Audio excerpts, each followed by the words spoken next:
The pig farmer is at the National Pork Forum for Swine Web. I have Randy Spronk, a pig producer from Minnesota, past NPPC president and current U.S. Meat Export Federation Board president. Randy, thanks for what you've done. What do you see in your role as MEF president? What do you think you can do in your term?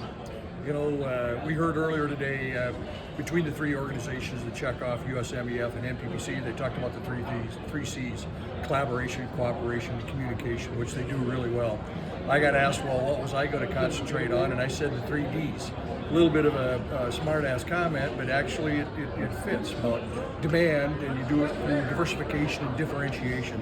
You know, we're really trying to diversify where we have our markets. Obviously, looking at Southeast Asia, looking at Latin America, looking at Africa, but also the differentiation. And I think that's a little more difficult one, but how do we differentiate U.S. pork from our other competitors in these export markets? And just spent a week at Commodity Classic last week. And really what it comes down, one of the biggest things is our feed grains, how we raise our corn, how we raise our soybeans. That becomes very critical there again. When we start talking about cover crops, we start talking about tillage practices, we start talking about fertility efficiencies, and so all those things tell a really good story to the consumer. Randy, you've got the unique position that touches at your grain farmer, and where MEF also represents the grains, and the corn and the soybean folks are important and part of our position, but also is apparently the rest of the world has taken note of sustainability, that all of a sudden cover crops, our carbon scores, our greenhouse gases scores, apparently that's getting to be important to be in markets worldwide. You know, we did our full life cycle analysis of the pork industry in the United States. Shoot, that's over 10 years ago already. And really, when you talk about it, the two hot spots was how you store your manure and then actually your feed. And so I think we've known what was happening here for a long time, and I think it's just recently here now with the SEC where we can actually offer to producers to be able to, how should they say, score their farm on soil erosion, on carbon, and I think we've got a really good story to have that ability to tell.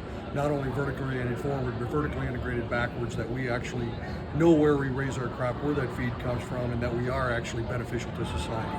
When you're getting some of that numerical information, do you have a handle on how we compare to some of our competition when we're in some of these foreign markets? We pretty good shape? Are we leading, or we got areas to improve on? I think there is. The pork board's actually doing some studies on that here. We haven't seen the results here yet, but obviously I think we do have a very good story to tell. We've got the ability to utilize our data and benchmark against our competitors, and I think we'll compare very well. Randy, with your leadership and the team that you have put together at MEF and the staff, Dan Hallstrom and a whole bunch of folks that work on behalf of pork, but also the beef and dairy, and let's not forget the sheep industry. You put the grains, the corn, the soybeans, and the wheat, MEF and what they can do and bring to the dance. We're glad that you're in the lead charge of it. Thank you for what you do. Thanks, Leon. This is the pig farmer for Swine Web at the National Pork Forum.